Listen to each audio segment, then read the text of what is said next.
बागेश्वर धाम मध्य प्रदेश के छतरपुर जिले के अंतर्गत एक धार्मिक तीर्थ स्थान है। बागेश्वर धाम एक ऐसा धाम है जिसका नाम दूर दूर तक है। भगवान बालाजी बागेश्वर धाम में विराजमान है। बागेश्वर धाम में प्रतिदिन लाखों श्रद्धालु अपनी समस्याएं लेकर आते हैं, जिनका समाधान बालाजी करते हैं। आज के दौर में बागेश्वर धाम की लोकप्रियता का पूरा श्रेय धीरेन्द्र कृष्ण शास्त्री को ही जाता है। तो आइए इस वीडियो में जानते हैं कि कौन है धीरेन्द्र कृष्ण शास्त्री और कैसा है उनका जीवन। श्री धीरेन्द्र कृष्ण शास्त्री बागेश्वर धाम सरकार के मुखिया हैं। धीरेन्द्र कृष्ण शास्त्री भारत के मध्य प्रदेश राज्य के छतरपुर जिले के एक लोकप्रिय धार्मिक तीर्थ स्थल बागेश्वर धाम के प्रमुख हैं। धीरेन्द्र कृष्ण शास्त्री एक अच्छे विद्वान हैं। भागवत महापुराण के कथावाचक शास्त्री जी बिना बताए लोगों के मन की बात जानते हैं और उनका समाधान भी बताते हैं। श्री धीरेन्द्र कृष्ण शास्त्री सनातन धर्म का प्रचार प्रसार करते हैं और भगवान बालाजी की कृपा से वह लोगों के मन को जानते हैं। पंडित धीरेन्द्र कृष्ण शास्त्री का परिवार इस मंदिर से संबंधित है। पंडित धीरेन्द्र कृष्ण शास्त्री का जन्म 4 जुलाई 1996 को छतरपुर जिले के एक छोटे से गांव गढ़ा में हुआ था। पंडित धीरेन्द्र कृष्ण शास्त्री का बचपन उनके गांव गढ़ा में ही बीता। बताया जाता है कि वह बचपन से ही बहुत धैर्यवान और दयालु थे। श्री धीरेन्द्र कृष्ण शास्त्री के पिता का नाम करपाल गर्ग है, उनकी माता का नाम सरोज गर्ग है और उनके दादा का नाम भगवान दास गर्ग है। पंडित धीरेन्द्र शास्त्री के दादा एक अच्छे विद्वान थे।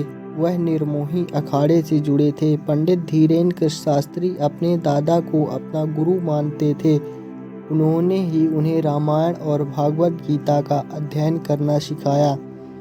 धीरेन्द्र कृष्ण शास्त्री जी ने अपनी प्रारंभिक शिक्षा एक सरकारी स्कूल से की।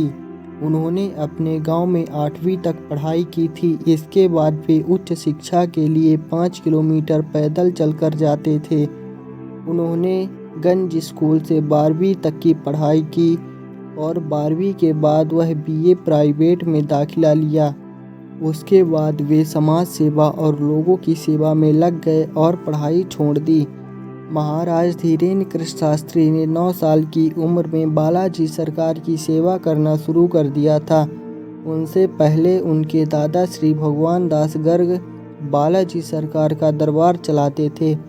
महाराज अपने दादा के साथ रामायण और भगवत गीता का पाठ किया करते थे और धीरे धीरे 12 वर्ष की आयु से ही उन्होंने भगवान हनुमान जी की कृपा से भगवत गीता पर प्रवचन देना शुरू कर दिया।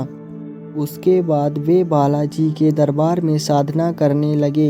इस ध्यान का उन पर ऐसा प्रभाव पड़ा कि बालाजी की कृपा से उन्हें अनेक सिद्धियां प्राप्त हुई और वह सबकी परेशानी दूर करने लगे।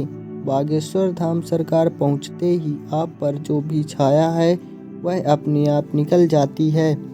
महाराज धीरेन्द्र कृष्ण शास्त्री को पता चल जाता है कि धाम में आने वाले प्रत्येक व्यक्ति के मन में क्या चल रहा है। इसके साथ ही उनके दुखों को दूर करने के उपाय भी बताते हैं। बागेश्वर धाम का इतिहास विस्तृत है। बागेश्वर भूत भवन महादेव गढ़ा में स्थित है और यह चंदेल कालीन सिद्धपीठ है। मंदिर का निर्माण 1986 में ग्रामीणों द्वारा किया गया था। उसके बाद के बाबा पंडित 1987 के बीच गांव से दुलाल गर्ग चित्रकूट से दीक्षा लेकर बागेश्वर धाम पहुँचे। इसके बाद 1989 में एक विशाल यज्ञ का आयोजन किया गया, जिसके बाद बागेश्वर धाम लोकप्रिय होने लगा।